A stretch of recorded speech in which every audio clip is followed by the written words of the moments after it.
Beberapa saat kemudian, pemuda itu tampak terkejut. Apa, jaksa? Katanya gugup. Tak lama setelah itu, mereka bertiga duduk di sebuah ruang privat. Pemuda itu menyandarkan tubuhnya ke kursi lalu berkata dengan santai, baiklah, berapa banyak yang harus kubayarkan supaya semua ini selesai dengan damai? Yuri menoleh tajam. Apa, berapa banyak? Pemuda itu menyeringai. Pada dasarnya kalian tidak melakukan semua ini secara gratis, kan? Wajah Yuri langsung berubah marah. Apa kau sedang mencoba menyogok seorang yaksa? Kau ingin aku menangkapmu karena mencoba menyuap jaksa? Pemuda itu tertawa kecil. Wah, menakutkan sekali. Orang bisa saja mengira aku memaksamu menerima uangku. Padahal aku hanya ingin berbagi kebahagiaan dan berharap balasan yang baik darimu. Kalau Nona Yaksa sedang merasa kesepian, Nona bisa menghubungiku. Dasar bajingan, umpatan Yuri penuh emosi. Saat itu Kim Hyu akhirnya angkat bicara. Lee Jung Seok, pemuda itu langsung tertegun. Kim Hyu melanjutkan dengan tenang, aku dengar kau pernah kuliah di Universitas Korea. Kami seniormu, jadi tunjukkan sedikit sopan santun. Lee Jung Seok menatapnya heran. Senior, apa maksudmu? Aku di sana cuma 1 semester.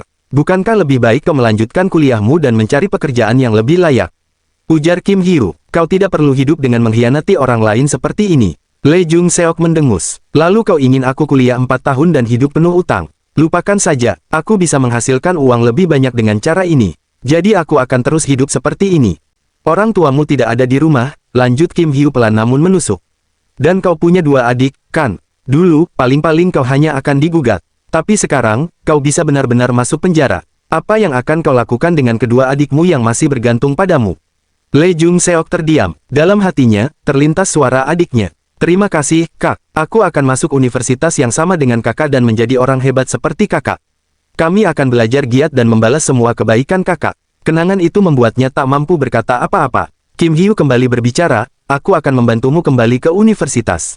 Lee Jung Seok terkejut. Apa? Kim Hyu mengeluarkan sebuah kartu nama dan menyerahkannya. Cari perusahaan ini, temui bosnya, dan kau akan mengerti kenapa aku menyuruhmu ke sana. Banyak orang bekerja mati-matian hanya untuk masuk Universitas Korea. Sayang sekali kalau kesempatan yang sudah kau dapatkan dibuang begitu saja. Ia menatap Lee Jung Seok dengan serius. Mulai sekarang, kau tidak perlu malu pada adik-adikmu. Lee Jung Seok menelan ludah. Apa syaratnya? Kau tidak mungkin melakukan semua ini tanpa menginginkan sesuatu dariku. Tidak ada syarat khusus, jawab Kim Hyu. Tapi kau ingat perempuan yang tadi kau temui, kan? Katakan saja padaku apa pendapatmu tentang suaminya. Keesokan harinya, di perusahaan JS Trading, Seok Yong berjalan melewati lobi kantor. Beberapa pegawai menyapanya dengan sopan. Selamat pagi, bos. Seok Yong hanya mengangguk singkat. Iya, begitu ia berlalu, seseorang berbisik dengan nada sinis, bau alkoholnya menyengat sekali. Rekannya menimpali pelan, bagaimana bisa dia masuk kerja dalam keadaan mabuk begini? Seok Yong masuk ke ruang kerjanya. Seorang wanita segera menyambutnya. Selamat pagi, bos. Iya, jawabnya singkat sambil meletakkan tas. Wanita itu melanjutkan, bos, ada telepon dari kepala kantor kejaksaan, Kim Seok Han. Seok Yong mengernyit. Apa, ayahku? Belum sempat berkata lebih jauh, telepon di meja kerjanya langsung berdering. Ia mengangkatnya. Ya, ayah. Di seberang sana, suara Kim Seok Han terdengar keras dan marah. Kau tahu jam berapa sekarang? Ini sudah setengah hari, dan kau baru tiba di kantor. Seok Yong bersandar di kursinya. Aku baru tiba setelah bekerja di luar. Sejak kapan kau bekerja di luar? Suara Kim Seok Han makin tajam. Seok Yong terkekeh kecil. Ayah, aku sudah bekerja keras. Masa aku tidak boleh keluar sebentar? Kau bisa jauh lebih membantuku kalau kau hanya duduk diam. Bentak Kim Seok Han. Apa kau tahu betapa sulitnya membersihkan semua kekacauan karena kebiasaan mabukmu itu? Mulai sekarang, setidaknya diamlah dan jangan lakukan apapun sampai aku resmi menjadi jaksa agung. Meski kau mabuk berat, jangan buat satu masalah pun. Seok Yong menghela napas. Iya, aku akan berhati-hati. Ia menutup telepon. Setelah itu, ia mengusap pelipisnya dan bergumam kesal. Sial, kepalaku rasanya mau pecah, dan ayah malah terus mengomel. Tiba-tiba, telepon di kantornya kembali berdering. Dia menghela napas, lalu berkata dengan nada kesal, apa lagi?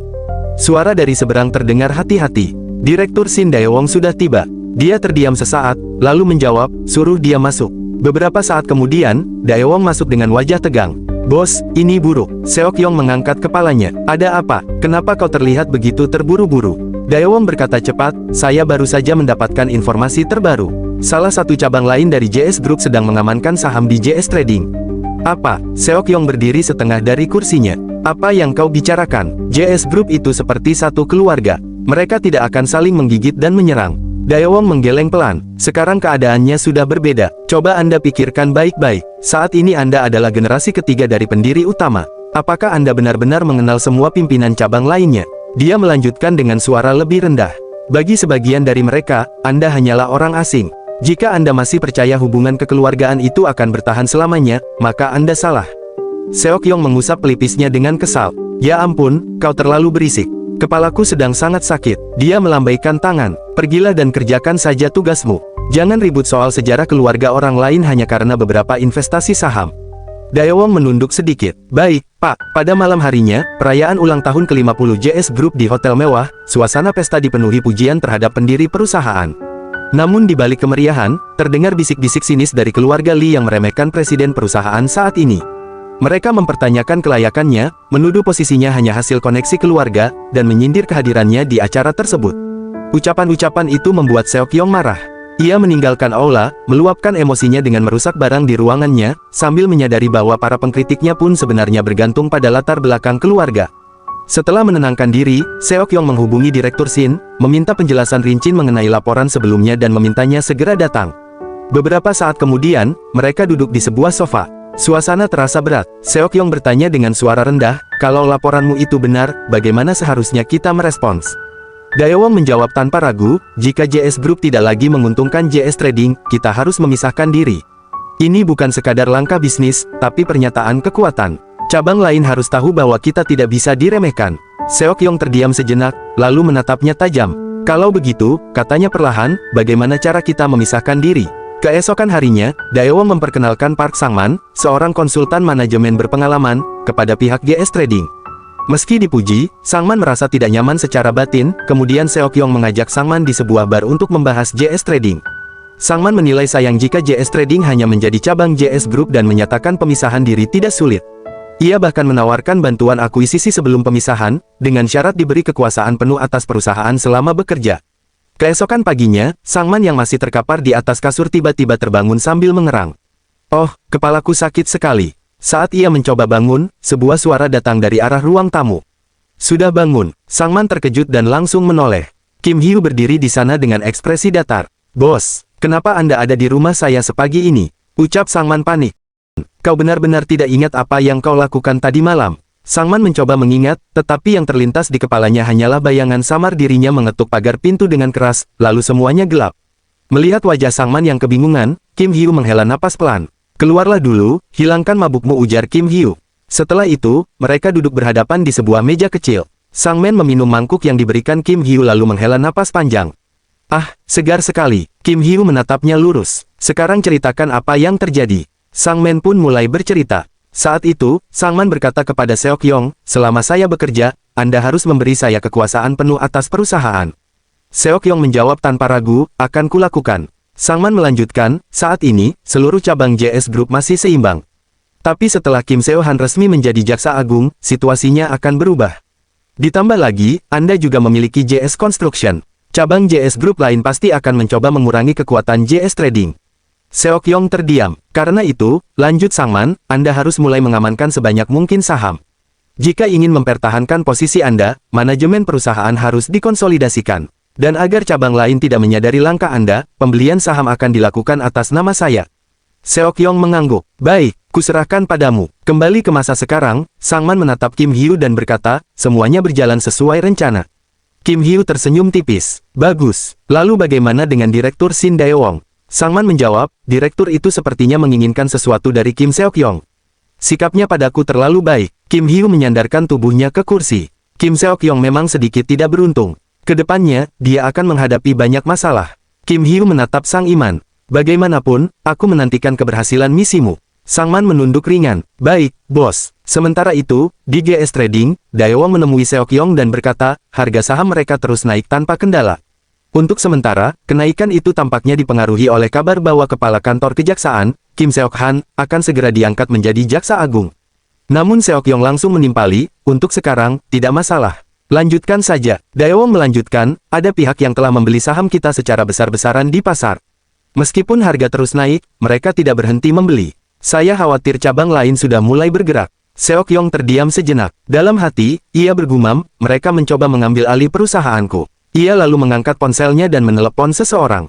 Tuan Sangman, aku akan memberimu rekening bank dengan dana besar. Aku tidak peduli berapa biayanya. Kumpulkan saham GS Trading sebanyak yang kau bisa. Baik, akan kulakukan, jawab Sangman singkat. Setelah menutup telepon, Seok Yong kembali bergumam dalam hati, apa mereka mencoba menendangku keluar dari GS Group? Baiklah, kalau itu yang mereka inginkan. Tapi aku tidak akan diam saja. Setelah percakapan itu berakhir, Sangman berkata kepada Kim Hyu, "Bos, Kim Seok Yong akan memberiku dana besar. Sepertinya kita sudah siap untuk benar-benar memisahkan diri sekarang." Kim Hyu mengangguk tenang. "Oke, kalau begitu, sebentar lagi kau bukan hanya konsultan. Kau akan menjadi jutawan dengan tumpukan saham." Beberapa saat kemudian, seorang direktur, atas permintaan jaksa Kim Hyu, menyebarkan pesan ke seluruh cabang GS Group bahwa GS Trading mulai mengambil alih GS Construction dan Kim Seok Yong sedang mengumpulkan saham besar-besaran. Informasi ini memicu berbagai reaksi, diam, panik, hingga laporan ke atasan. Rumor pun cepat menyebar bahwa Kim Seok Yong berniat mengambil alih seluruh GS Group. Keesokan harinya, Sangman menemui Kim Hyu. Dengan wajah serius, Sangman berkata, "Bos, JS Group tiba-tiba menggila. JS Food, JS Electronics, JS Card, semua cabang JS Group kacau hanya karena Kim Seok Yong." Kim Hyu tertawa kecil. "Benarkah? Sepertinya Direktur Shin benar-benar melakukan apa yang ku minta." Sangman mengerutkan kening. "Tapi kenapa kita tiba-tiba terlibat dalam perang internal JS Group?" Kim Hyu menjawab dengan tenang. "Aku akan menangkap Kim Seok Han. Untuk melakukan itu, aku harus memotong sumber dananya selama ini, bukan?" Sangman terdiam sejenak, lalu bertanya, "Bos, bagaimana caranya?" Kim Hyu menatapnya lurus. "Kita harus menyingkirkan Kim Seok Yong dari kursi kepemimpinan JS Trading." Sangman menghela napas. "Tapi meskipun aku sudah diberi kekuasaan penuh dan memegang sebagian besar saham, aku tidak punya wewenang untuk mengganti pemimpin JS Trading." Kim Hyu tersenyum tipis. "Kau tidak perlu mengkhawatirkan itu. Para saudara lain di JS Group sudah mulai menentang JS Trading." Ia melanjutkan dengan suara dingin. "Jika kau memotong tangan dan kaki Kim Seok Yong pada saat yang tepat, orang lain akan membereskannya."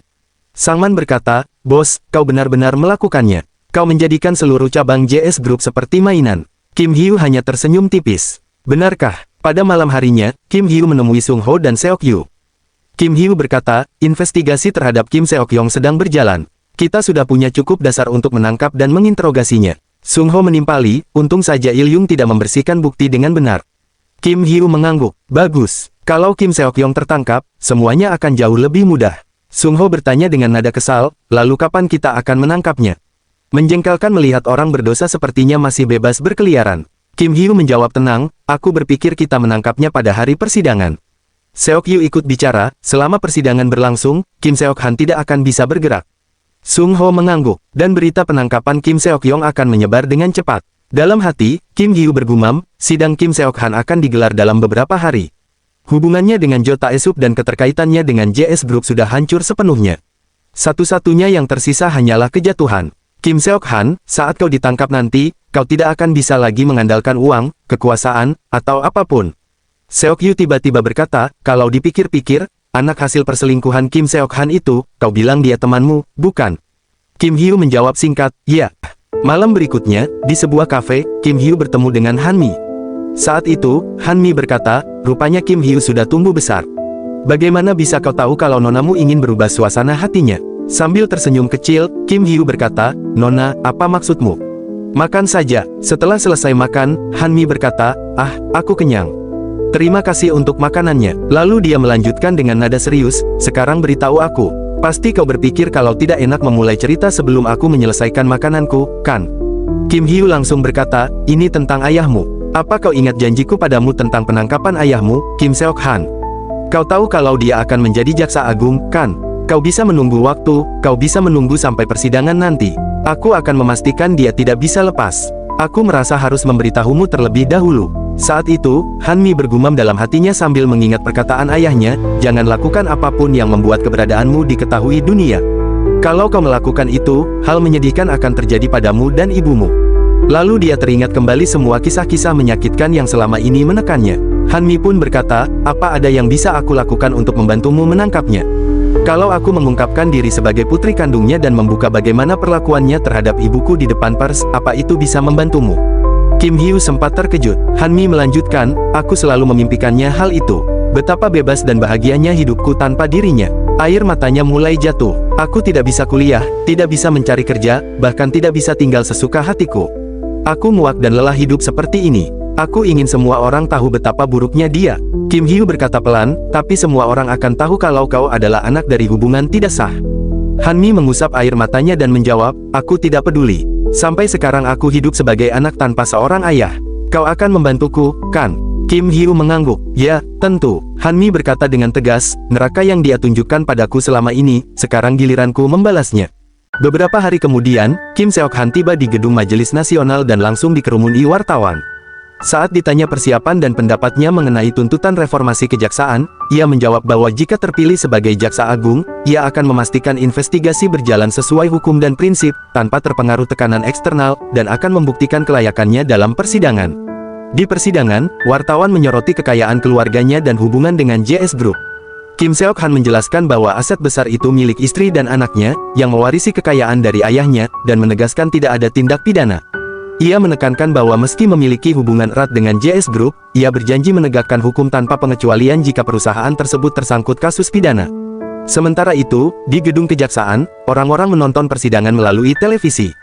Seseorang berkata, anggota Kongres sampai tidak bisa berkata-kata lagi. Kepala kantor kejaksaan memberikan jawaban yang sempurna. Mulai sekarang, apa aku harus menjaga sikap di depannya? Yang lain menimpali, sudah terlambat. Sangat terlambat. Di belakang mereka, Kim Hyo menonton dengan ekspresi datar. Dalam hatinya ia bergumam, ini sama sekali tidak menyenangkan. Tiba-tiba, ia mengangkat ponselnya dan menelepon seseorang. Senior, sudah waktunya. Di saat yang sama, di JS Trading, Kim Seok-yong duduk di balik meja kerjanya sambil menonton siaran persidangan itu.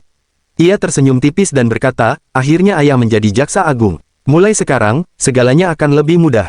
Tiba-tiba, terdengar ketukan keras di pintu. Seok-yong mengerutkan kening. Siapa itu? Kenapa berisik sekali? Dari luar terdengar suara tegas, ini kejaksaan. Jangan menghalangi petugas. Sebelum Seok-yong sempat bereaksi, pintu dibuka paksa. Beberapa jaksa masuk ke ruangan. Seok-yu berkata, ini kejaksaan. Surat perintah penangkapan telah dikeluarkan atas nama Kim Seok-yong atas dugaan mengemudi dalam keadaan mabuk dan melakukan tabrak lari. Wajah Seok-yong langsung pucat. Apa? Beberapa saat kemudian, ia dibawa keluar ruangan. Sambil meronta, ia berteriak, lepaskan aku. Singkirkan tangan kalian. Apa kalian tidak tahu siapa ayahku? Namun para jaksa tidak menggubris dan terus menyeretnya pergi. Kembali ke ruang persidangan, seorang anggota Kongres berkata, mari kita periksa beberapa hal terakhir dan akhiri sidang ini. Tidak ada pelanggaran, bahkan kontrak-kontraknya pun bersih. Yang lain mengangguk, kami rasa tidak ada lagi yang perlu dipertanyakan. Seorang anggota Kongres lain berkata, dia benar-benar pantas menduduki kursi jaksa agung. Kim Seok-han tersenyum tenang. Terima kasih. Tiba-tiba, ponsel para wartawan di dalam persidangan berdering secara serentak. Suasana menjadi gaduh, orang-orang bertanya-tanya dengan cemas dan bingung. Siapa itu? Ada apa? Apa-apaan ini? Terdengar bersahut-sahutan di antara mereka. Wartawan pun segera mengangkat telepon masing-masing, mencoba memahami kabar yang baru saja masuk. Mereka saling bertanya, apa yang kau bicarakan? Apa kau yakin dengan berita ini? Aku belum pernah mendengar hal ini. Sementara itu, Kim Seok-han menatap sekeliling dengan cemas. Apa-apa, ada sesuatu yang terjadi. Gumamnya, merasa ada yang tidak beres. Senator yang sebelumnya bertanya pun mencoba menenangkan suasana. Ah, tidak ada apa-apa, aku rasa kami telah selesai memeriksa semuanya, jadi mari kita selesaikan ini, ujarnya. Yang lain menimpali, benar, saya rasa tidak ada pertanyaan lagi. Namun, suasana kembali memanas saat Wang Jin-yong mengangkat tangannya. Kandidat, izinkan saya mengajukan pertanyaan. Saya anggota Kongres Independen Wang Jin-yong, ada sesuatu yang ingin saya tanyakan, katanya dengan tegas. Semua mata tertuju padanya. Saya dengar kalau JS Construction, perusahaan di mana pemegang saham terbesarnya adalah putra Anda, baru-baru ini telah menawar tanah di Pyeongtaek tanpa diganggu oleh pesaing lain. Selain itu, JS Construction juga mendapatkan tanah tersebut dengan harga kurang dari setengah harga pasar. Hal ini jelas sangat tidak biasa. Apa Anda mengetahui sesuatu mengenai hal itu? Kim Seok-han terkejut, menelan ludahnya. Wang Jin-yong melanjutkan, apakah Anda menggunakan kekuasaan Anda untuk melakukan hal itu? Tolong jawab dengan jujur. Kim Seok-han mencoba tenang dan menjawab, saya belum pernah mendengar hal itu. Akan saya pastikan untuk memeriksanya. Namun suasana semakin memanas ketika seseorang di samping Wang Jin-yong menambahkan, saat ini putra Anda, Kim Seok-yong, baru saja ditangkap karena dicurigai mengendarai mobil dalam keadaan mabuk dan melakukan tabrak lari. Apakah Anda tidak tahu tentang hal itu? Kongres lain pun mulai berteriak, ribut menuntut penjelasan. Dia dicurigai melakukan hal itu 2 tahun yang lalu, tetapi kenapa baru ditangkap sekarang? Tolong beritahu kami. Pertanyaan-pertanyaan itu terus mengalir. Apakah Anda menggunakan kekuasaan Anda sebagai kepala kantor kejaksaan untuk menunda investigasi kasus anak Anda? Bagaimana pendapat Anda tentang dugaan pengumpulan miliaran won secara ilegal oleh putra Anda? Suasana di gedung majelis menjadi tegang. Semua mata tertuju pada Kim Seok-han, yang tampak terpojok, sementara pertanyaan demi pertanyaan terus membombardirnya, menuntut jawaban yang jujur dan tegas. Beberapa saat kemudian, di ruangan kerja Kim Seok-han, suasana tegang. Ia membanting papan namanya di atas meja dan melemparkannya ke lantai dengan kemarahan yang jelas terlihat. Ah, sialan, siapa yang telah melakukan ini? Gumamnya sambil menatap sekeliling dengan mata menyala. Tiba-tiba, telepon di kantornya berdering. Seorang staf berkata, "Pak, beberapa reporter ingin bertemu dengan Anda." Kim Seok-han menepis dengan marah, "Apakah kau tidak tahu apa yang baru saja terjadi? Katakan pada mereka untuk keluar dari sini." Dalam hati, ia bergumam, "Sial, siapa yang telah menusukku dari belakang? Yeon Jong-ki, Jo Tae-suk, aku harus mencari tahu siapa dia." Tanpa menunggu lama, ia mengangkat ponselnya dan mencoba menelpon Kim Hyu. Namun ponselnya hanya berbunyi pesan suara, panggilan tidak tersambung. "Silakan tinggalkan pesan setelah bunyi." Bip, Kim Seok-han bergumam kesal, "Kim Hyu, apa yang anak ini lakukan? Kenapa dia tidak mengangkat teleponku? Dasar bocah tidak berguna, aku sedang membutuhkannya, tapi berani sekali dia membuat jaksa agung mendatangi kantorku." Tiba-tiba, ponselnya berdering kembali. Tanpa membuang waktu, ia langsung mengangkatnya. "Kenapa kau menelponku? Aku sedang sibuk." Di sisi lain, istrinya terdengar marah di telepon, "Apa yang sudah kau lakukan selama ini?" Kim Seok-han menjawab tegas, "Kalau soal Seok-yong, kau tidak perlu khawatir. Aku akan mengurusnya sendiri. Kita hanya harus menunggu sampai media tenang." Lalu istrinya berkata lagi dengan marah, "Siapa bilang karena hal itu? Aku sudah menyuruhmu mengurus anak perempuanmu dengan baik, kan?" Kim Seok-han terdiam sejenak. Apa maksudmu?" Istrinya menjawab dengan nada dingin, "Cepat lihat TV." Hanmi menggelar konferensi pers dan mengaku sebagai putri Kim Seok-han, kepala kejaksaan distrik pusat Seoul, dari hubungan perselingkuhan lebih dari 20 tahun lalu. Ia menjelaskan bahwa dirinya tercatat sebagai anak di luar nikah dalam keluarga sang ibu dan identitas ayahnya sengaja disembunyikan. Pengakuan itu langsung memicu kegemparan di antara para wartawan. Di hadapan media, Hanmi menuduh Kim Seok-han menyalahgunakan kekuasaannya sebagai jaksa untuk mengancam dirinya dan ibunya agar tetap bersembunyi demi melindungi reputasinya. Sebagai tantangan terbuka, ia memotong rambutnya di depan publik dan menawarkan tes DNA sebagai bukti kebenaran ucapannya, lalu meninggalkan konferensi pers tanpa menjawab pertanyaan lanjutan. Sementara itu, Kim Seok-han menyaksikan siaran tersebut dari kantornya dengan amarah yang meledak. Ia merasa dikhianati dan menyesali masa lalu, bahkan memikirkan cara ekstrim untuk menutup skandal itu. Kebencian dan rasa takut kehilangan kekuasaan bercampur, menandai awal konflik yang jauh lebih berbahaya. Setelah keluar dari gedung kejaksaan, Kim Seok-han melihat putranya yang baru saja ditangkap sedang digiring oleh petugas. Seok-yong membuka mulutnya, "Ayah." Namun sebelum ia sempat menyelesaikan kata-katanya, Kim Seok-han langsung mencengkeram kerah baju Seok-yu. "Berani sekali kau menyentuh anakku. Lepaskan borgolnya sekarang juga," bentaknya. Seok-yu segera menangkap pergelangan tangan Seok-han dan melepaskannya dari kerah bajunya. Wajahnya dingin, suaranya tenang namun tajam. "Sudah cukup." Ia menatap Kim Seok-han lurus-lurus. "Apa kau lupa apa yang baru saja kau katakan di persidangan? Bahwa kejaksaan akan menginvestigasi setiap kasus sesuai hukum dan prinsip, tanpa terpengaruh tekanan eksternal? Atau semua itu hanya omong kosong demi menduduki kursi jaksa agung?" Wajah Kim Seok-han memerah. "Kau brengsek," geramnya. Seok-yu berkata dingin, "Ada banyak orang di sini. Itu kata paling sopan yang bisa saya gunakan kepada Anda." Lalu, dengan tatapan tajam yang menusuk, ia menambahkan, "Dan satu hal lagi. Kau tidak berhak menyerapahi seniormu."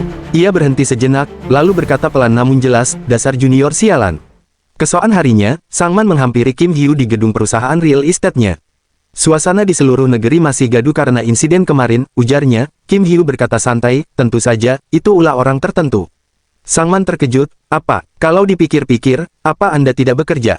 Kim Hyu menjawab dengan tenang, "Aku sedang keluar kantor." Sangman mengernyit, "Akhir-akhir ini Anda selalu keluar kantor." Kim Hyu kemudian menyerahkan sebuah map kepada Sangman dan berkata, "Sangman, tolong kirimkan dokumen ini."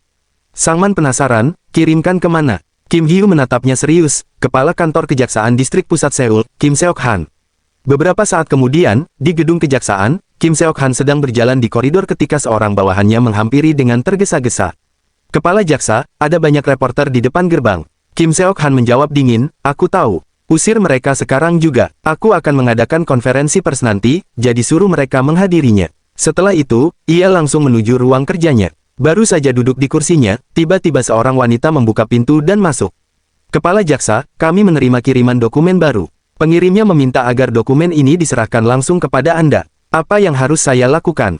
Dokumen. Kim Seok-han mengerutkan kening. Siapa pengirimnya? Tidak tercantum nama pengirimnya, Pak. Haruskah saya membuangnya? Berikan padaku. Setelah menerima map itu, Kim Seok-han langsung membukanya. Dalam hatinya ia bergumam, aku tidak perlu khawatir. Mungkin hanya ulah orang iseng. Namun begitu isi dokumen itu terbuka, wajahnya langsung mengeras. Foto-foto istrinya bersama seorang pria muda terpampang jelas di hadapannya. Sial, gumamnya dengan kesal. Wanita ini sudah benar-benar gila. Ia mengepalkan tangannya. Sekarang aku harus lebih berhati-hati. Dalam situasi seperti ini, masalah sekecil apapun bisa menghancurkan reputasiku.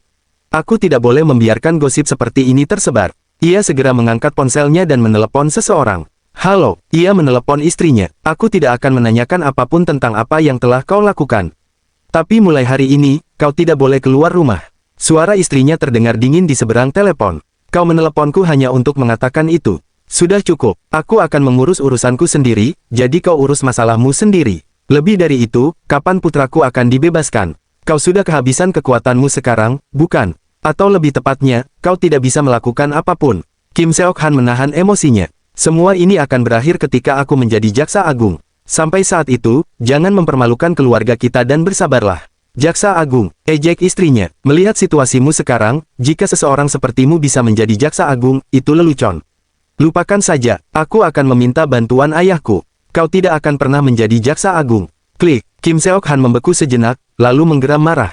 Wanita sialan, ia melempar ponselnya hingga hancur berkeping-keping.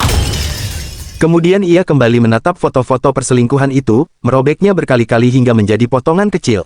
Dalam hatinya ia bergumam penuh amarah. Seseorang pasti sedang mencoba melemahkanku. Tidak mungkin aku kalah hanya karena hal seperti ini. Pada malam harinya, Kim Seok-han pun berteriak di depan rumah Jo Tae-suk. Seorang petugas berkata, silakan keluar. Dan sekretaris Han berkata, apa yang sedang Anda lakukan? Namun Kim Seok-han tetap berteriak di depan pagar, ini Kim Seok-han, senator. Sekretaris Han menegur lagi, hentikan sekarang juga. Tetapi Kim Seok-han tidak menghiraukannya dan kembali berteriak, tolong temui saya, senator. Jo Tae-suk akhirnya datang dan bertanya, keributan apa ini? Jaksa wilayah Kim, sedang apa kau di depan rumahku? Kim Seok-han hampir menangis, senator, tolong selamatkan saya. Apa yang harus saya lakukan sekarang? Jo Tae-suk menjawab, mengundurkan diri. Apa ada cara lain selain itu? Kembalilah, aku sangat kecewa padamu. Sebelum masuk, Kim Seok-han bersujud dan berkata, jika saya bisa menjadi jaksa agung berikutnya, anak saya dan saya memiliki saham JS Trading. Kami akan memberikan semua saham itu kepada Anda, senator. Tolong gunakan saham tersebut untuk kebaikan Korea. Jo Tae-suk memutar badannya dan berkata, sulit menolak kalau kau berkata untuk kebaikan Korea. Tinggalkan kami berdua. Sekretaris Han pun pergi. Di halaman rumah, Jo Tae-suk bertanya, lalu apa yang bisa aku bantu? Kim Seok-han menjawab, besok saya akan mengadakan konferensi pers untuk mengatakan kalau saya tidak bersalah. Tolong jangan biarkan media menaikkan berita tentang saya untuk sementara waktu. Jo Tae-suk menatapnya dingin, aku akan mencobanya, tetapi aku tidak akan bisa membungkam pers hanya dengan menggunakan namaku. Kim Seok-han berkata, saya tahu. Saya akan mengurus transfer sahamnya secepat mungkin. Jo Tae-suk pun mengizinkannya, baiklah, kau bisa kembali. Kim Seok-han mengucapkan terima kasih, senator, terima kasih. Dalam hati, Jo Tae-suk bergumam, dasar bodoh, kau telah dibutakan oleh ambisi akan kekuasaan. Aku hampir melakukan kesalahan saat mencoba menjadikanmu sebagai jaksa agung. Keesokan harinya, di ruang interogasi kejaksaan, Seok-yong sedang diinterogasi. Sung Ho berkata dengan marah, berapa lama kau akan tutup mulut? Kau sendiri ada di rekaman CCTV. Hak untuk tetap diam bisa merugikanmu, apalagi bukti tindak pidanamu sejelas ini. Seok-yong menjawab dengan marah, sudah kubilang padamu, itu bukan aku.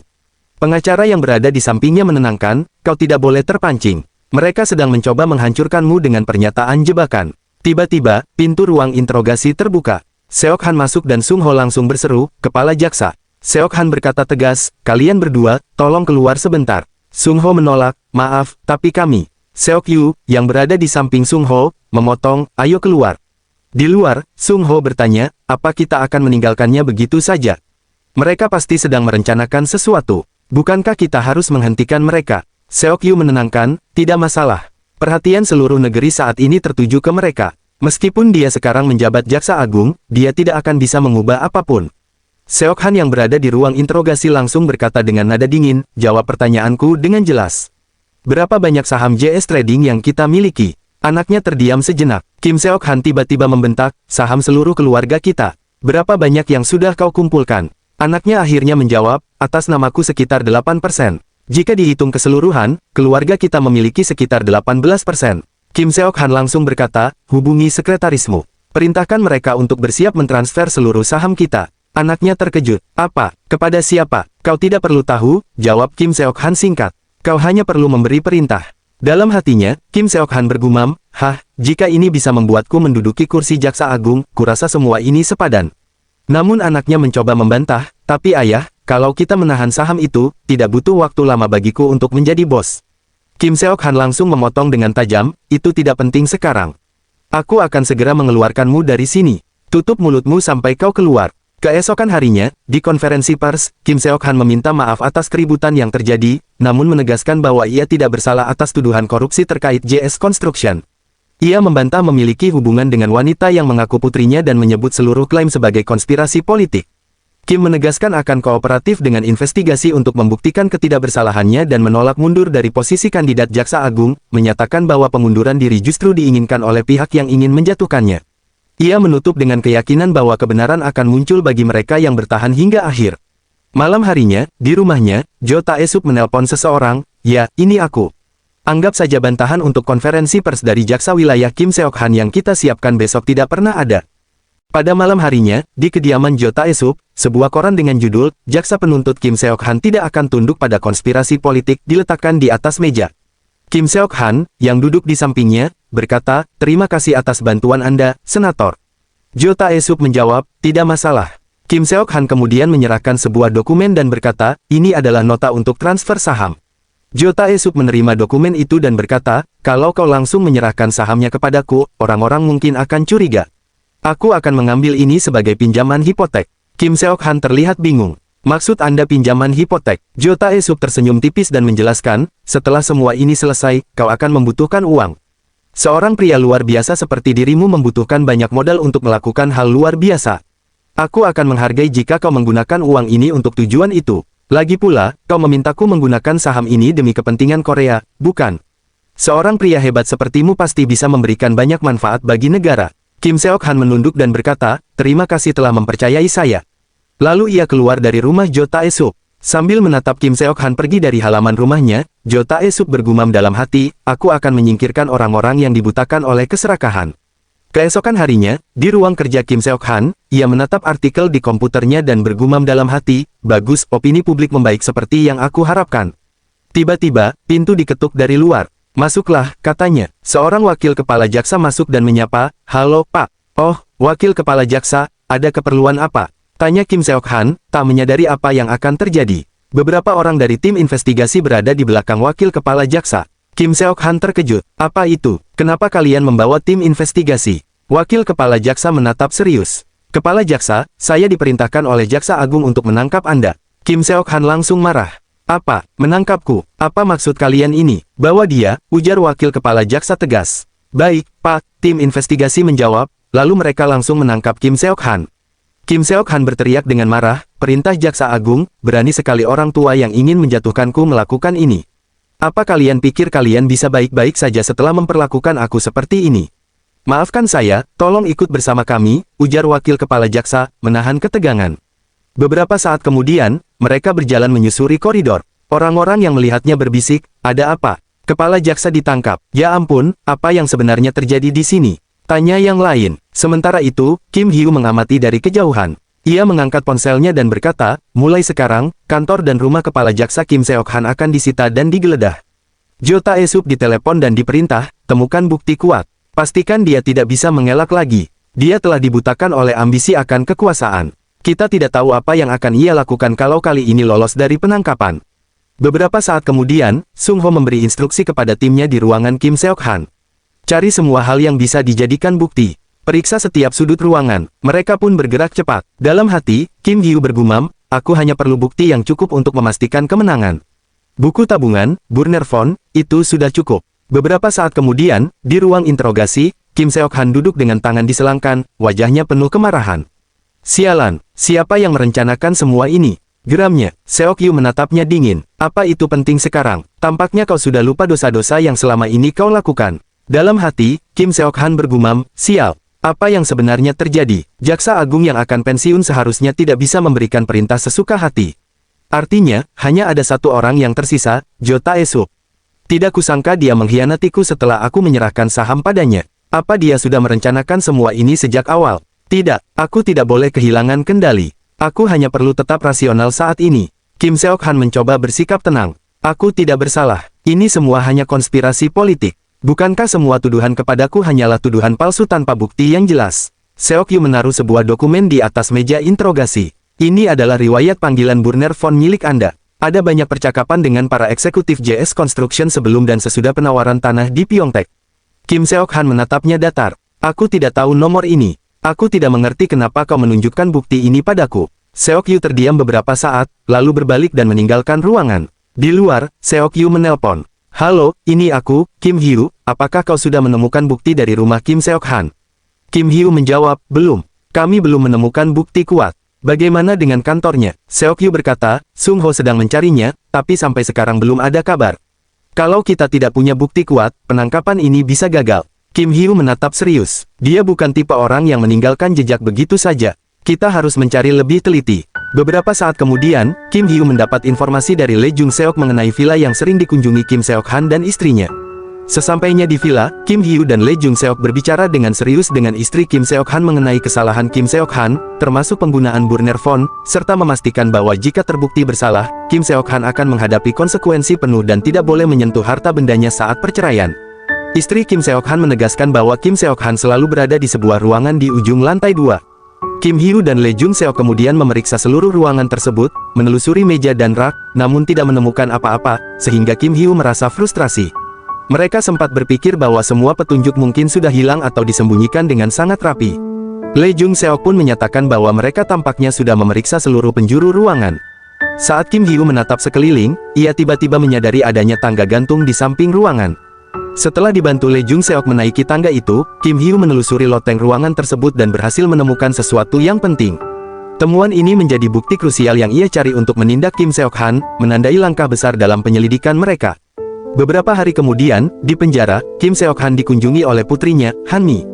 Ia duduk di kursi kunjungan dan bertanya dengan nada dingin, "Kenapa kau ada di sini?" Han Mi menatap ayahnya dan berkata pelan namun tegas, "Selama hidupmu, pernahkah kau menganggapku sebagai putrimu, walau sebentar saja?" Kim Seok Han langsung menjawab dengan sinis, "Apa kau datang jauh-jauh ke sini hanya untuk menanyakan hal itu? Aku tidak pernah punya anak perempuan sepertimu. Aku memberimu uang hanya karena aku tidak tahu apa yang akan ibumu lakukan padaku jika aku menelantarkan kalian. Tetapi, kenapa kau menyaranku dari belakang? Kau tidak tahu terima kasih. Sialan, sudah kuduga kalau hatimu telah membusuk sampai ke akar-akarnya. Katakan padaku, siapa yang memerintahkanmu?" Jo Tae-suk, Yeon Jong-ki, Wang Jin-yong, dia berteriak di balik kaca. "Katakan siapa, cepat katakan siapa orangnya, aku akan memberimu uang 2 kali lipat. Jadi cepat siapkan konferensi pers lagi setelah ini. Katakan kepada media kalau semua itu bohong." Han Mi memejamkan mata dan menahan amarahnya. "Seperti yang aku perkirakan, orang seperti ayah tidak mudah berubah. Bodoh sekali aku mengharapkan sesuatu darimu." Kim Seok Han semakin marah. "Aku tahu kau bertegar untuk menghancurkan hidupku. Apa kau berpikir aku akan berhenti? Siapa yang memerintahkanmu melakukan itu? Cepat beritahu aku, seharusnya sejak awal kau tidak perlu lahir." Han Mi menahan air matanya, lalu menepuk meja dengan keras. "Kalau kau seorang manusia, setidaknya kau harus meminta maaf kepadaku terlebih dahulu." Teriaknya, "Kau harus meminta maaf karena menelantarkan ibuku yang masih berusia 20-an, karena kau lebih memilih menikahi wanita yang lebih kaya. Kau harus meminta maaf karena telah membuat keberadaan kami seolah tidak ada di dunia ini." Kim Seok Han membalas dengan marah, "Apa kau bilang menelantarkan? Apa kau sudah lupa bahwa selama ini aku telah memberimu uang dan memberimu makan?" Han Mi menatapnya dengan tajam. "Hah, benarkah? Jadi menurutmu aku harus bersyukur karena kau memenuhi kebutuhan dasar kami? Kebetulan sekali, rasakanlah dengan jelas seperti apa hidup di mana kebebasanmu dikekang." Sambil pergi, Han Mi menatap ayahnya untuk terakhir kali. "Tinggallah di sini dalam waktu yang sangat lama. Kita tidak akan pernah bertemu lagi." Beberapa saat kemudian, Kim Seok Han dipanggil ke ruang interogasi. Seok Yu yang memimpin interogasi meletakkan bukti dan berkata tegas, "Semua ini ditemukan di villa milik istrimu. Apakah kau masih menyangkal keterlibatanmu dalam proses lelang tanah di Pyeongtaek?" Kim Seok Han menjawab dengan suara penuh amarah, sudah kukatakan, itu semua bukti palsu untuk menjatuhkanku. Kau menyelidiki kasus ini dengan bukti palsu. Apa kau tidak malu menjadi jaksa seperti itu? Seok Yu hanya diam sejenak, lalu menyalakan rekaman. Di rekaman itu terdengar suara seseorang berkata, aku bertemu pejabat tinggi dan perwakilan perusahaan konstruksi di Pyeongtaek. Lalu mengancam bahwa perusahaan konstruksi selain JS Construction tidak boleh memberi penawaran. Kim Seok Han bergumam dalam hati, suara ini. Rekaman itu kembali berkata, siapa yang memerintahkanmu? Lalu terdengar jawabannya, aku diperintahkan oleh Kim Seok Han, kepala kantor kejaksaan distrik pusat Seoul. Mendengar itu, Kim Seok Han terkejut. Dalam hatinya ia bergumam, Yang Il-yun. Beberapa saat kemudian, di gedung kejaksaan, pada konferensi pers, Kim Hyo berbicara kepada para media, saat ini kami akan mengumumkan hasil investigasi keterlibatan Kim Seok Han dalam lelang tanah di Pyeongtaek. Kejaksaan melakukan investigasi setelah menerima informasi dari pejabat publik yang bertanggung jawab, jika ada sesuatu yang mencurigakan selama proses lelang. Selama investigasi, ditemukan sejumlah bukti konkret atas keterlibatan Kim Seok Han dalam kasus ini, termasuk di burner pon dan tabungan miliknya. Karena keterlibatan Kim Seok Han, JS Construction diperkirakan telah meraup keuntungan hingga 200 miliar won. Kejaksaan akan terus menggali informasi lebih lanjut untuk mengetahui apakah ada penyalahgunaan kekuasaan lainnya. Selain itu, ditemukan juga bahwa Kim Seok Han menutupi kasus tabrak lari putra tertuanya. Sementara itu, Jo Tae-suk menonton siaran konferensi pers dari ruangannya. Ia berkata kepada sekretaris di sampingnya, Sekretaris Han, tolong buat reservasi restoran untuk besok. Pada malam harinya, di sebuah restoran, Kim Hyo bertemu dengan Hanmi. Kim Hyo berkata, kurasa dia tidak akan bisa keluar lagi dari penjara. Hanmi menjawab singkat, ya, hukuman itu pantas untuknya. Lalu Tim Hyo menatap Hanmi, apa kau baik-baik saja? Hanmi tersenyum sinis, lalu tertawa terbahak-bahak. Tidak, aku sangat lapar. Tidak mungkin aku bisa baik-baik saja dengan perut kosong seperti ini. Bahkan kurasa aku bisa memakan seekor kuda. Jadi, mari kita pesan makanan. Hari ini aku yang mentraktirmu. Kim Hyo hanya terdiam sesaat, lalu tersenyum dan membuka menu. Apa yang harus kupesan? Hanmi menjawab santai, kau bisa memesan apapun. Bahkan makanan paling mahal sekalipun. Tiba-tiba, ponsel Kim Hyo berdering. Ia mengangkatnya dengan cepat, halo. Di seberang telepon terdengar suara, Kim Hyo, bisakah aku bertemu denganmu? Saat ini aku berada di depan kantor kejaksaan. Kim Hyo menjawab, oh, hei. Saat ini aku sedang makan malam di luar. Ada apa? Suara itu kembali berkata, kurasa aku tidak bisa membicarakan ini di telepon. Aku hanya butuh 1 menit. Bisa kita bertemu? Kim Hyo berpikir sejenak, lalu berkata, bisa kau datang ke tempatku saat ini? Telepon pun mati. Kim Hyo menoleh ke Hanmi, maafkan aku, temanku ingin membicarakan sesuatu denganku. Bisa kita tetap makan bersama? Hanmi tersenyum, oh, tentu. Dalam hati, ia bergumam, padahal aku berharap kita bisa makan malam berdua saja. Beberapa saat kemudian, tiba-tiba, Kim Hyo mengangkat tangannya, hei di sini. Hanmi terkejut. Dalam hatinya, ia bergumam, teman Kim Hyo seorang wanita. Hei menatap Hanmi dan tersenyum, dalam hatinya, dia tidak sendirian. Kim Hyo berkata, kemari dan duduklah. Kami baru saja akan makan. Hei tersenyum, oh, iya. Lalu duduk di samping mereka. Kim Hyo memperkenalkan, ini teman kuliahku, Tim Hei. Hei membalas, senang bertemu denganmu. Kim Hyo menoleh ke Hanmi, ini teman sekolahku, Hanmi. Hanmi tersenyum, senang bertemu denganmu. Kim Hyo tersenyum lebar, kalau dipikir-pikir, kalian berdua seumuran. Jadi pasti bisa cepat akrab. Hanmi, silakan makan. Hei kau bisa memesan makananmu juga. Walaupun suasana sedikit canggung, Hei berkata, oh, iya. Beberapa saat kemudian, setelah Hanmi selesai makan, Kim Hyo tersenyum dan berkata, Hanmi, bagaimana menurutmu? Sudah merasa lebih baik setelah memakan sesuatu yang enak, kan? Hanmi membalas, ya, aku merasa lebih baik, terima kasih. Di sisi lain, Hei bergumam dalam hati, apa Kim Hyo sengaja menyiapkan makan malam untuk perempuan ini, mencoba membuat perasaannya lebih baik. Kim Hyo kemudian menoleh ke Hei. Oh, Hei kau bilang ingin membicarakan sesuatu denganku. Hei menjawab pelan, tidak, kurasa kita bisa bicara nanti kalau hanya berdua saja. Hanmi yang mendengar itu bergumam dalam hati, apa itu? Kenapa hanya berdua? Apa hubungan wanita ini dengan Kim Hyo? Tiba-tiba, ponsel Kim Hyo berdering. Ia segera mengangkatnya. Halo, Pak, filenya tidak mau terbuka. Oke, aku akan segera ke sana. Kim Hyo pun berdiri dan berkata pada kedua temannya, teman-teman, maafkan aku, ada sesuatu yang mendesak di kantor. Aku harus pergi duluan. Mendengar itu, Hanmi dan Hei langsung terkejut. Apa yang kau katakan? Mereka hampir serentak bertanya. Kim Hyu tersenyum tipis. Silakan nikmati makanan kalian, katanya sambil berjalan pergi dan segera menelepon. Halo, iya pak, aku akan segera ke sana. Mereka pun tinggal berdua. Dalam hati, Han Mi bergumam, dia benar-benar tidak bisa membaca situasi. Hei Ah pun berpikir, bagaimana bisa orang seperti itu lulus tes menjadi jaksa. Meski canggung, keduanya menahan tawa kecil. Akhirnya, Hei Ah berkata, mau makan sekarang. Pada malam harinya, Jo Tae-suk menemui 4 orang penting untuk berdiskusi. Seperti yang kalian ketahui, situasi saat ini sudah sangat kacau, kata Jo Tae-suk. Di saat seperti ini, kita harus mengisi kekosongan secepat mungkin agar negara bisa berjalan normal kembali. Apakah kalian memiliki pendapat mengenai kandidat jaksa agung berikutnya? Penasihat Kim Jin-wo menjawab, bagaimana dengan jaksa Yeon Jong-ki dari kantor kejaksaan distrik barat? Baru-baru ini dia berhasil menyelesaikan beberapa insiden kecil. Meski kemampuan pribadinya tidak terlalu istimewa, karena sebelumnya ia menundukkan kepala kepada senator, kurasa dia bisa menjadi kandidat yang pas. Jo Tae-suk mengangguk, berpikir sejenak. Tidak terlalu buruk, gumamnya dalam hati. Lalu ia bertanya, lalu siapa yang akan menjadi kepala kantor kejaksaan distrik pusat? Penasihat itu menambahkan, bagaimana menurut Anda jika posisi itu diisi oleh Jeon Seok-yo? Jeon Seok-yo, Jo Tae-suk mengulang nama itu dalam hati. Mungkin aku bisa menggunakan kesempatan ini untuk memasang tali kekang pada Kim Hyu, gumamnya sambil tersenyum tipis. Jo Tae-suk kemudian bertanya, bukankah dia sedikit sulit dikendalikan? Penasihat itu menjawab dengan tenang, dia belum pernah berada di bawah perlindungan orang-orang yang memiliki kekuasaan. Selain itu, jabatannya pernah diturunkan oleh seseorang yang jauh lebih berkuasa darinya.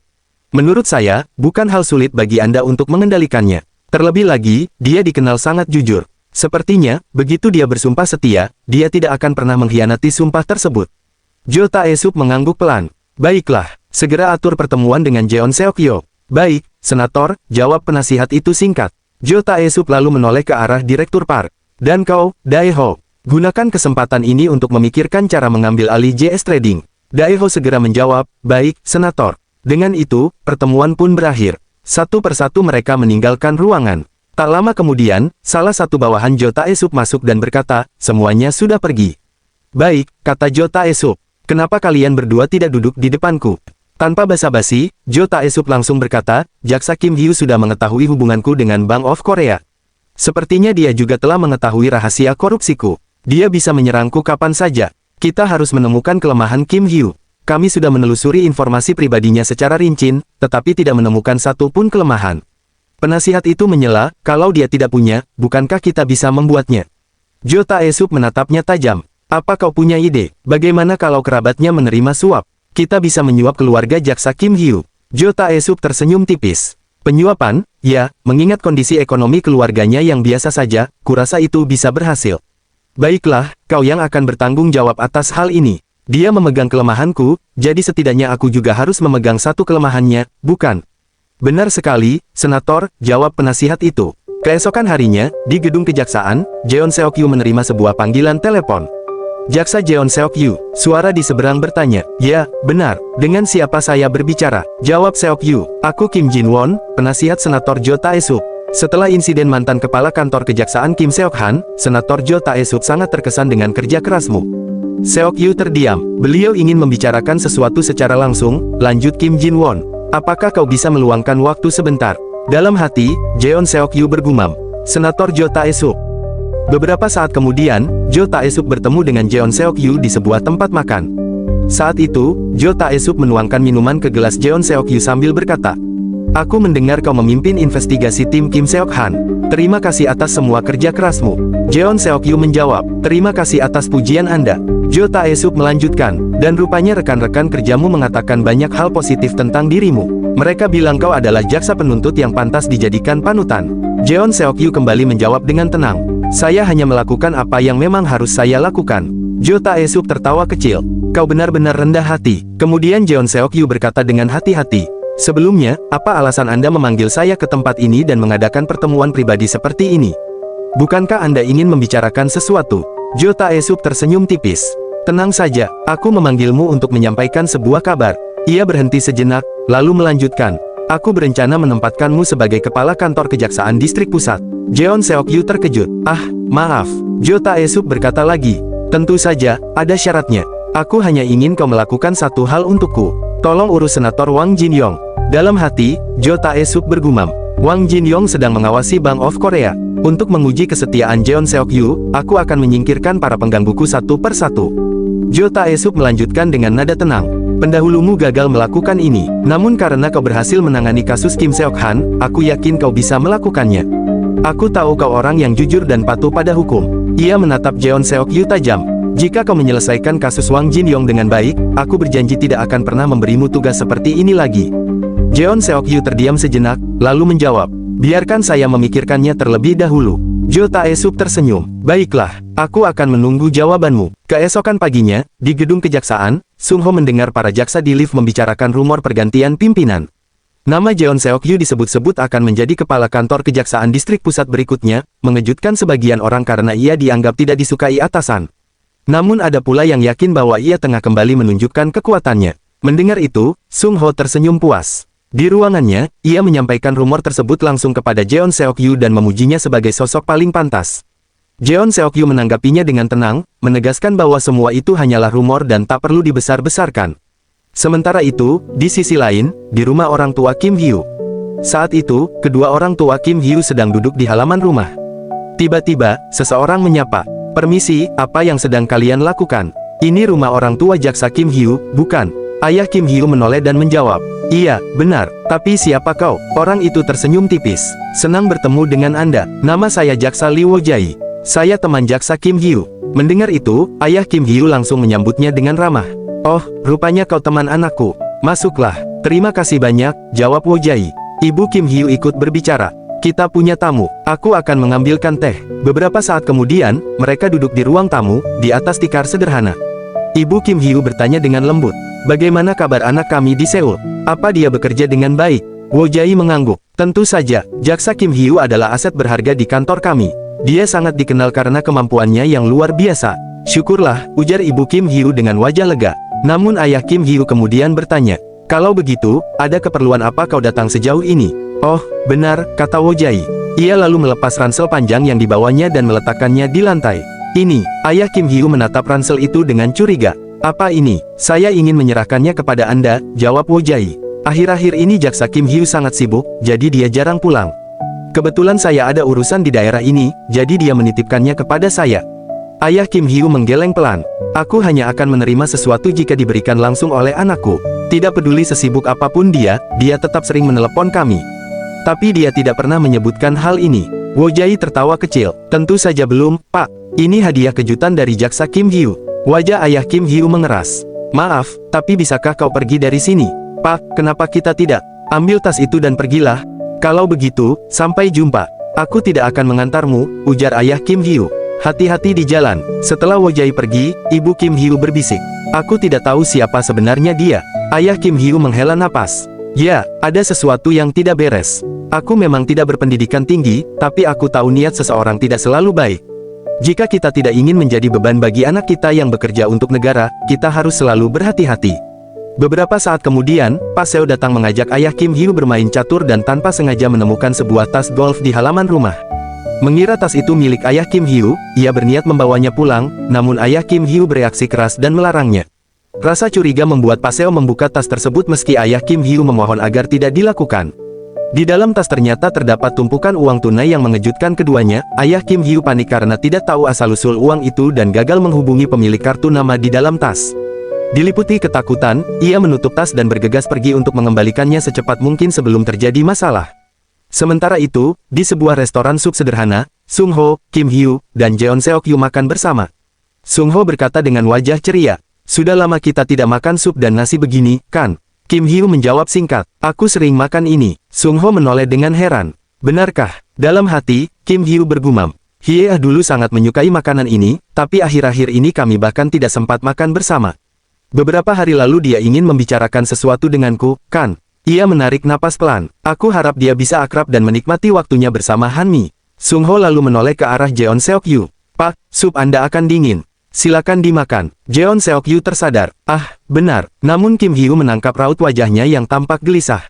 Dia sedang memikirkan sesuatu, batinnya. Tiba-tiba, ponsel Kim Hyu berdering. "Permisi," katanya sambil berdiri dan mengangkat telepon. "Halo." Di seberang sana terdengar suara ayahnya. "Kim Hyu, ini ayah." "Oh, ayah." Ada apa? Nada suara ayahnya terdengar ragu. Ayah sebenarnya tidak ingin memberitahumu, karena takut membuatmu khawatir, tapi hari ini terjadi sesuatu. Kim Hyu langsung menegang. Ada apa? Yah, di meja makan, Sung Ho menoleh. Kau kenapa? Kim Hyu menutup mikrofon ponselnya sebentar. Tidak apa-apa. Lalu ia menjauh dan berkata, iya, ayah, ceritakan. Baru saja, lanjut ayahnya. Ada seseorang meninggalkan tas berisi uang di depan rumah kita. Apa? Kim Hyu terkejut. Ayah juga kaget. Karena takut itu akan menimbulkan masalah untukmu, ayah langsung membawanya ke kantor polisi dan melaporkannya. Kim Hyu menghela napas. Itu keputusan yang tepat, yah.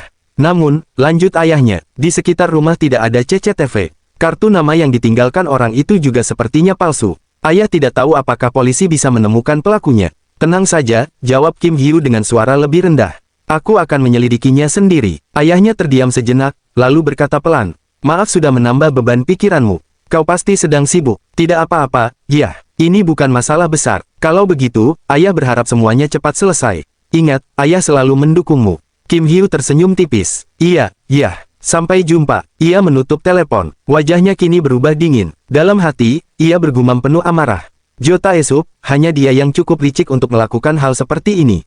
Karena aku mengetahui hubungannya dengan Bank of Korea, dia mencoba menciptakan kelemahanku untuk mengancamku. Berani sekali dia bermain sejauh ini. Tatapan Kim Hyu mengeras. Lihat saja nanti, aku tidak akan pernah memberimu kelemahanku. Pada malam harinya, di kediaman Jo Tae-sup, penasihatnya berkata, maafkan saya mengira bisa memanfaatkan ayah Kim Hyu karena kondisi ekonomi mereka terlihat pas-pasan. Jo Tae-sup menjawab dengan dingin. Lupakan saja, aku tidak memintamu membuat alasan. Jika kita tidak bisa menemukan kelemahannya, maka kita akan menunggunya. Ia melanjutkan, temukan seseorang dengan kemampuan yang bisa menyaingi Kim Hyu di kantor kejaksaan distrik pusat. Penasihat itu mengangguk. Sebenarnya ada satu orang yang cukup menonjol. Dia sangat pandai berbicara dan selalu menyelesaikan pekerjaannya dengan rapi. Ada alasan tertentu yang membuatnya sulit menolak tawaran Anda. Saya yakin Anda akan menyukainya. Jo Tae-sup menyipitkan mata. Benarkah? Kalau begitu, bawa dia menemuiku. Kemudian Jo Tae-sup berkata lagi dengan suara tegas. Sekretaris Han, apakah kau ada di luar? Sekretaris Han segera membuka pintu. Iya, Senator. Jo Tae-sup berkata singkat. Hubungi Kim Hyu sekarang. Beberapa saat kemudian, Kim Hyu sudah duduk di sampingnya. Saat itu, Jo Tae-sup berkata, aku dengar kalau kontribusimu sangat besar selama investigasi Kim Seok-han. Kerja bagus. Kim Hyu menjawab, terima kasih. Itu semua berkat Anda, Senator. Lalu Jo Tae-sup bertanya, lalu hadiah seperti apa yang kau inginkan? Kim Hyu berkata, maaf. Jo Tae-sup berkata, sulit sekali melihat jaksa muda sepertimu mendapatkan pencapaian yang luar biasa. Tetapi, kau sendiri sudah berhasil menurunkan calon jaksa agung. Kau telah berurusan dengan pria yang dikenal sangat bersih di negara ini. Jadi, kau harus mendapatkan hadiah yang pantas. Beritahu aku kalau ada posisi yang kau inginkan di kantor kejaksaan. Kim Hyu terdiam sejenak, lalu berkata, saya sudah puas dengan posisi saya saat ini. Anda tidak perlu melakukan hal merepotkan demi saya. Jo Tae-sup pun berkata, kau seharusnya tidak menolak tawaran ini. Kalau kau tidak menginginkan apapun, aku akan memberimu hadiah. Aku bisa memberimu beberapa sahamku, karena kau pasti membutuhkan uang. Kim Hyu menjawab, untuk saat ini, saya tidak perlu mengeluarkan banyak uang. Dan saya tidak terlalu suka menghabiskan uang orang lain demi kepentingan pribadi. Jo Tae-sup berkata, hah, nampaknya kita ini memiliki banyak kesamaan. Negara ini pasti akan sangat berkembang bila ada banyak orang sepertimu dan diriku. Kim Hyu berkata, terima kasih atas pujiannya. Dalam hati Jo Tae-sup bergumam, dia tidak tertarik dengan uang. Mari kita lihat sampai kapan dia akan seperti itu. Lalu Jo Tae-sup berkata, kalau seperti itu, saya akan menemui Anda di lain waktu. Setelah itu, Sekretaris Han pun mengantarnya keluar. Di perjalanan, Sekretaris Han berkata, kalau kau tidak tertarik dengan uang, sebaiknya kau berhenti mengunjungi senator. Kim Hyu terkejut. Hah? Begitu kau terjerat, kau tidak akan bisa keluar. Kim Hyu menjawab, aku sudah menebak hal itu. Namun terkadang seseorang harus mengambil risiko. Sekretaris Han berkata, sejauh ini, dia tidak pernah gagal membuat seseorang tunduk kepadanya. Rekor tersebut mungkin akan pecah karena dirimu. Kim Hyu menjawab, kenapa kau memberitahuku hal ini? Sekretaris itu menjawab, entahlah. Dalam hati Kim Hyu bergumam, kau akan bertemu denganku lagi jika kau mendekati Jo Tae-sup. Dia teringat perkataan wanita misterius sebelumnya. Lalu Kim Hyu berkata, bisakah aku bertemu denganmu di tempat sepi? Aku ingin membicarakan sesuatu denganmu. Sekretaris Han berkata, aku akan mempertimbangkannya. Kim Hyu berkata, baiklah, jangan ragu menghubungiku. Lalu Kim Hyu pun keluar dari gedung itu dan pergi. Beberapa saat kemudian, penasihat Jo Tae-sup mengetuk pintu ruangannya dan berkata, "Senator, dia sudah tiba." Jo Tae-sup menjawab, "Masuk." Pintu pun dibuka. Penasihat itu berkata, "Dia adalah jaksa dari kantor kejaksaan distrik pusat." Jo Tae-sup menatap pria itu sejenak lalu berkata, "Bukankah aku pernah melihatmu di forum talenta masa depan?" Mendengar itu, jaksa tersebut langsung menundukkan kepala dengan sopan dan berkata, "Benar, Senator. Saya yakin ini adalah pertama kalinya saya bisa menyapa Anda secara formal. Senang bertemu dengan Anda." Ia lalu memperkenalkan diri. "Saya Jaksa Lee Min-so dari kantor kejaksaan distrik pusat." Jo Tae-sup pun berkata, "Aku mendengar tentangmu dari penasihat Kim. Kau pernah menempuh pendidikan doktoral, sekolah musik, dan sekolah hukum. Kau benar-benar berbakat." Lee Min-so tersenyum tipis sambil menundukkan kepala. "Itu agak memalukan, Senator. Satu-satunya yang benar-benar bisa saya selesaikan dengan baik hanyalah sekolah hukum." Jo Tae-sup melanjutkan, "Dan kau adalah jaksa yang menangani kasus skandal hutang otomotif di kantor kejaksaan distrik pusat, bukan?" "Benar, Senator," jawab Lee Min-so mantap. Jo Tae-sup mengangguk pelan. "Aku mulai tertarik padamu setelah mendengar tentang kasus itu. Jaksa yang bertanggung jawab disebut sangat gigih dan tidak mudah ditekan. Aku penasaran siapa orangnya, dan ternyata itu kau." Lee Min-so kembali menunduk dengan sopan. "Terima kasih atas pujian Anda." Tatapan Jo Tae-sup berubah lebih dalam. "Bagaimana kabar ayahmu?" Lee Min-so terdiam sejenak. "Maaf." Jo Tae-sup tersenyum samar. "Aku mendengar kau adalah putra mantan Perdana Menteri sebelumnya." Wajah Lee Min-so langsung menegang, matanya sedikit membesar. Jo Tae-sup melanjutkan dengan nada tenang namun menekan. "Sudah lama aku tidak bertemu dengannya. Kurasa sekarang dia sudah terlalu tua untuk dipenjara. Bagaimana kondisi kesehatannya?" Keesokan harinya, di gedung kejaksaan tempat Kim Hyu bekerja, ia menatap grafik di layar komputernya sambil bergumam dalam hati. Pasar real estate sedang tidak stabil. Jika situasi ini terus berlanjut, jumlah orang yang mengambil pinjaman dengan jaminan properti akan semakin menurun. Dan itu berarti Bank of Korea sedang berada di ujung tanduk. Haruskah aku mulai sedikit menggoyahkan mereka? Tiba-tiba, ponselnya bergetar. Kim Hyu melirik layar dan melihat sebuah pesan masuk dari Hanmi. "Aku akan pergi besok." Kim Hyu terdiam sejenak, alisnya berkerut. "Hah? Apa maksudnya?" Ia segera membalas pesan itu. "Kau mau pergi kemana?" Tak lama kemudian, balasan dari Hanmi masuk. "Ke Eropa, penerbangannya jam 4 sore besok." Kim Hyu terkejut. "Hah?" Keesokan sorenya di bandara, Kim Hyu menemui Hanmi. "Kenapa kau tiba-tiba ikut pelatihan ke luar negeri? Bagaimana dengan pekerjaanmu?" tanya Kim Hyu. Hanmi tersenyum bangga. "Perusahaanku yang mengirimku ke sana. Banyak yang mendaftar, tapi aku terpilih." "Bagaimana? Hebat, kan?" Kim Hyu mengangguk kecil. "Ah, iya, tapi kau akan baik-baik saja, kan? Kau itu agak ceroboh. Aku sedikit khawatir kalau kau sendirian di luar negeri." "Tidak perlu khawatir," jawab Hanmi percaya diri. "Aku ini karyawan unggulan dengan masa depan cerah." "Kim Hyu, ini pertama kalinya jantungku berdebar karena semangat seperti ini. Aku akan menjalani pelatihan dengan sungguh-sungguh, dan jalan-jalan juga kalau ada waktu luang." Ia menatap Kim Hyu. "Jadi kau juga harus bekerja keras sampai aku kembali. Jangan bolos kerja, oke?" Baiklah, jawab Kim Hyu. Hanmi menyeringai. "Fokus saja pada pekerjaanmu. Lembur sampai malam setiap hari, dan tetap masuk di akhir pekan." Kim Hyu menghela napas. "Ah, iya, aku mengerti." Dalam hati ia bergumam, bagaimana bisa dia tahu aku sering bolos kerja? Lalu Hanmi bertanya tiba-tiba, "Ngomong-ngomong, kau sedih tidak karena aku pergi ke luar negeri?" Kim Hyu terdiam sejenak. Dalam hatinya ia berpikir, kenapa dia menanyakan itu tiba-tiba? Ia menggaruk kepalanya. "Kenapa? Kau bilang hanya sekitar 6 bulan, kan?" Dalam hati, Hanmi mengumpat pelan. Bodoh sekali aku menanyakan hal seperti itu padanya. Bagaimana bisa dia bekerja sebagai jaksa dengan kemampuan membaca perasaan yang seburuk ini? Aku benar-benar khawatir dengan masa depannya. Ia teringat sosok perempuan yang pernah bersama Kim Hyu sebelumnya, lalu bergumam dalam hati. Aku tidak perlu memikirkan apa yang akan terjadi meski aku meninggalkannya sementara. Aku tak perlu terlalu mengkhawatirkannya. Aku akan meneleponmu setelah sampai di sana, katanya. Ya, hati-hati di jalan, jawab Kim Hyu. Sambil melangkah pergi, Hanmi berkata lagi, jangan lupa lembur malam dan masuk akhir pekan. Jangan lupa. Iya, aku mengerti, jawab Kim Hyu. Setelah Hanmi menghilang di balik kerumunan, Kim Hyu bergumam pelan, semua impian yang selama ini kau simpan di hatimu, kejarlah sepuasmu. Sementara itu, di gedung Han Bondobang, Daiho duduk di meja kerjanya sambil menghela napas kesal. Pasar real estate terus merosot dari hari ke hari, dan volume transaksi pun turun drastis. Tiba-tiba ponselnya berdering. Ia segera mengangkatnya. Halo, Senator. Suara Jo Tae-sup terdengar dari seberang sana. Bagaimana perkembangan JS Trading? Daiho menjawab dengan nada serius. Saat ini, kita tidak akan mendapatkan keuntungan apapun jika mengambil alih JS Trading. Menurut saya, akan jauh lebih baik jika kita segera mencairkan saham yang sudah kita amankan. Jo Tae-suk terdiam sejenak sebelum bertanya. Apa alasannya? Perusahaan itu pada dasarnya tidak memiliki kemampuan teknis yang kuat, jawab Daiho. Selain itu, Kim Seok-han sudah ditangkap. Mereka kehilangan figur sentral yang selama ini menopang semuanya. Jo Tae-suk kembali berpikir sejenak, lalu berkata, kalau begitu, segera cairkan seluruh saham kita. Baik, Senator, jawab Daiho singkat. Telepon pun terputus. Daiho bersandar di kursinya, matanya menatap kosong ke depan. Dalam hati ia bergumam, JS Trading memang sudah diambang kehancuran. Namun masalah sebenarnya bukan di sana. Dana tunai di Bank of Korea hampir habis sebelum semuanya terungkap. Jika kekosongan itu tidak segera ditutup, situasinya akan menjadi jauh lebih sulit untuk dikendalikan. Di sisi lain, di sebuah pemandian air panas, Kim Hyu dan Wang Jin-yong berendam di kolam yang sama. Uap hangat perlahan naik ke udara. Wang Jin-yong tersenyum kecil lalu berkata, sepertinya tidak ada satupun yang bisa mengawasi kita di tempat seperti ini. Kim Hyu menjawab dengan tenang, saya sudah mempertimbangkan semuanya dengan cermat sebelum memilih tempat ini. Wang Jin-yong tertawa pelan, tempat ini cukup menyenangkan, sudah lama aku tidak bisa bersantai seperti ini. Setelah hening sejenak, dia menoleh.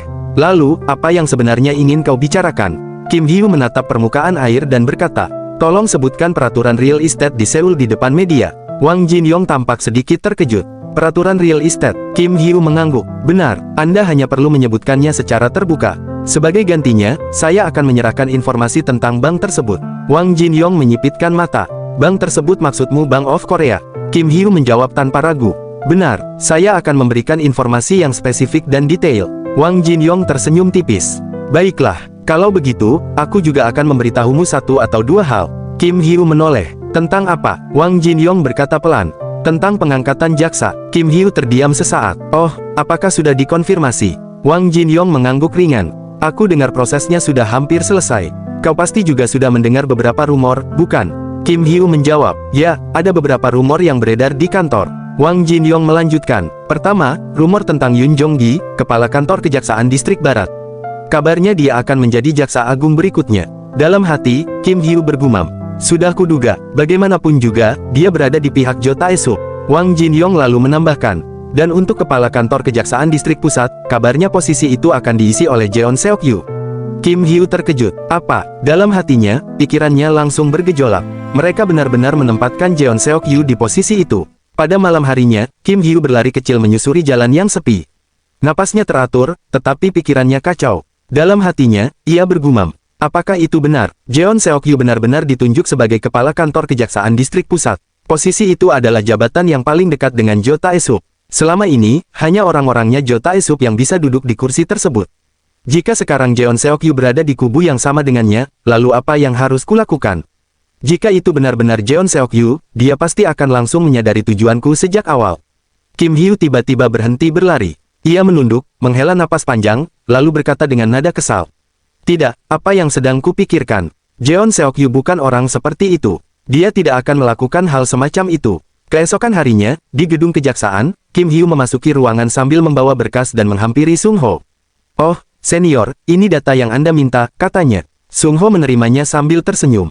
Oh, terima kasih. Kau selalu bisa diandalkan. Saat itu pintu terbuka dan Jeon Seok-yu masuk. Kim Hyu, kau ada di sini? Tanyanya. Iya, Pak, jawab Kim Hyu singkat. Sung Ho menoleh sambil tersenyum. Ngomong-ngomong, ini hari Jumat. Bagaimana kalau nanti kita minum-minum sedikit? Kim Hyu mengangguk. Kedengarannya bagus. Sung Ho lalu menoleh ke arah Jeon Seok-yu. Bagaimana dengan Anda, Pak? Jeon Seok-yu baru saja duduk di kursinya. Ia tersenyum tipis. Hari ini sepertinya kalian berdua saja. Ini ulang tahun istriku. Ah, sayang sekali, kata Sung Ho. Kalau begitu tidak seru kalau hanya berdua. Kim Hyu, bagaimana kalau kita keluar sebentar minum kopi? Aku sudah mulai mengantuk. Tentu, jawab Kim Hyu. Saya yang traktir. Sung Ho tertawa kecil lalu kembali menoleh ke Jeon Seok-yu. Pak, Kim Hyu bilang dia yang mentraktir. Kalian saja, jawab Jeon Seok-yu santai. Masih banyak pekerjaan yang harus kuselesaikan. Kim Hyu menatapnya sejenak, lalu mengangguk. Ia dan Sung Ho pun keluar ruangan bersama. Di koridor, Sung Ho bertanya, bagaimana kalau kita ke food court depan gedung? Iya, jawab Kim Hyu. Sung Ho tiba-tiba berhenti sejenak. Tapi, kalau tidak salah, ulang tahun istri ketua itu di musim semi, kan? Langkah Kim Hyu sedikit melambat. Dalam hatinya ia bergumam pelan, musim semi. Beberapa saat kemudian, Kim Hyu menelepon sang man. Telepon itu hampir langsung dijawab. Halo, bos. Kim Hyu berkata dengan tenang, bagaimana kondisi perusahaan Changkang? Sangman menjawab, semuanya berjalan lancar. Tidak ada masalah berarti. Apa Anda menelepon hanya untuk menanyakan itu? Kim Hyu terdiam sejenak, lalu berkata, siapkan salinan dokumennya. Sepertinya aku akan membutuhkannya. Aku ingin kau mengirimkannya ke seseorang. Nada suara Sangman langsung berubah lebih serius. Baik, saya mengerti. Pada malam harinya, di sebuah restoran, Jo Tae-suk duduk berhadapan dengan Jeon Seok-yu. Suasana di antara mereka terasa tegang, seolah udara di sekitar ikut menahan napas. Jo Tae-suk membuka percakapan lebih dulu. Bagaimana? Apa kau sudah mengambil keputusan? Jeon Seok-yu mengangguk pelan. Ya, Pak, katakan, balas Jo Tae-suk singkat. Jeon Seok-yu menatapnya dengan tenang. Saya tidak bisa membantu Anda menangkap Senator Wang Jinyong. Jo Tae-suk terdiam sejenak, lalu tertawa kecil tanpa senyum. Apa maksudmu? Kau menolak tawaranku? Benar, jawab Seok-yu tegas. Saya hanya akan memasukkan seseorang ke penjara jika dia benar-benar bersalah. Senator Wang Jinyong tidak melakukan kejahatan apapun. Jika kekuasaan bisa menciptakan kejahatan yang tidak pernah terjadi, maka tidak perlu ada hukum di negara ini. Wajah Jo Tae-suk mengeras. Kupikir kau lebih bijaksana, ternyata kau masih naif. Ia condong ke depan, menatap Seok-yu tajam. Pernahkah kau berpikir satu keputusan bisa mengubah seluruh hidupmu? Kau kembali ke Seoul dengan susah payah. Apa kau ingin membuang kesempatan ini dan kehilangan karir jaksa selamanya? Jeon Seok-yu tidak menghindari tatapannya. Ancaman seperti itu tidak membuat saya takut. Anda sudah menyelidiki latar belakang saya sebelum bertemu, bukan? Nada suaranya tetap tenang. Jika Anda berbicara seperti ini di depan saya bahkan bisa menangkap Anda sekarang. Jo Tae-suk tersenyum dingin. Kau baru saja membuang masa depan cerahmu sendiri. Saya tidak ingin menjadi anjing siapapun, balas Seok-yu. Saya hanya akan menangkap orang yang benar-benar bersalah. Sementara itu, Kim Hyu dan Sung Ho duduk di sebuah warung pinggir jalan, menikmati minuman mereka. Sung Ho menyenggol Kim Hyu sambil tertawa. Akhir-akhir ini kau tidak bertemu siapapun? Ya, tidak, jawab Kim Hyu singkat. Hei, jangan bohong. Ada rumor beberapa wanita sering menunggumu di depan kantor kejaksaan. Itu cuma gosip, kata Kim Hyu datar. Tiba-tiba sebuah suara menyela. Kisah cinta apa yang sedang kalian bicarakan? Keduanya terkejut. Jeon Seok-yu berdiri di samping meja mereka. Pak, Sung Ho membelalak. Bukankah hari ini ulang tahun istri Anda? Kenapa Anda ada di sini? Tanya Kim Hyu. Ulang tahun bukan masalah besar, jawab Seok-yu sambil duduk. Tuangkan minuman untukku. Sung Ho tertawa canggung. Bertengkar dengan istri? Ya, aku tidak bertengkar, jawab Seok-yu singkat. Kim Hyu menuangkan minuman ke gelasnya. Seok-yu meneguknya dalam sekali minum, lalu memanggil, Sung Ho. Kim Hyu, ada apa, Pak? Tanya Sung Ho. Udara Seoul membuatku sesak, kata Seok-yu perlahan. Kurasa aku akan kembali ke provinsi. Apa? Sung Ho terkejut. Bukankah ada rumor Anda akan menjadi kepala kantor kejaksaan distrik pusat? Seok-yu tersenyum tipis. Mungkin aku memang tidak ditakdirkan menjadi orang besar. Dalam hati, Kim Hyu bergumam. Jadi dia menolak tawaran Jo Tae-suk. Pak, Anda tidak boleh menyerah begitu saja, kata Sung Ho. Anda tahu sendiri betapa sulitnya kita sampai di sini. Aku hanya mengikuti arus hidupku, jawab Seok-yu. Kim Hyu menuangkan minuman lagi. Minumlah. Saat itu, suara dari meja belakang menarik perhatian mereka. Lihat ini. Apa? Pemimpin Chunha Group meninggal. Kim Hyu langsung membeku. Ia membuka ponselnya dan membaca berita itu. Berita terbaru menyebutkan bahwa Kim Gunyong, ketua Chunha Group, meninggal akibat serangan jantung di rumahnya sore ini. Dalam hati, Kim Hyu bergejolak. Dalam kehidupan sebelumnya, setelah kematian Kim Gunyong, Jo Tae-suk ikut campur dalam perebutan kekuasaan Chunha Group dan akhirnya mengambil alih semuanya. Kalau Jo Tae-suk bergerak sekarang, apakah Hiea akan baik-baik saja?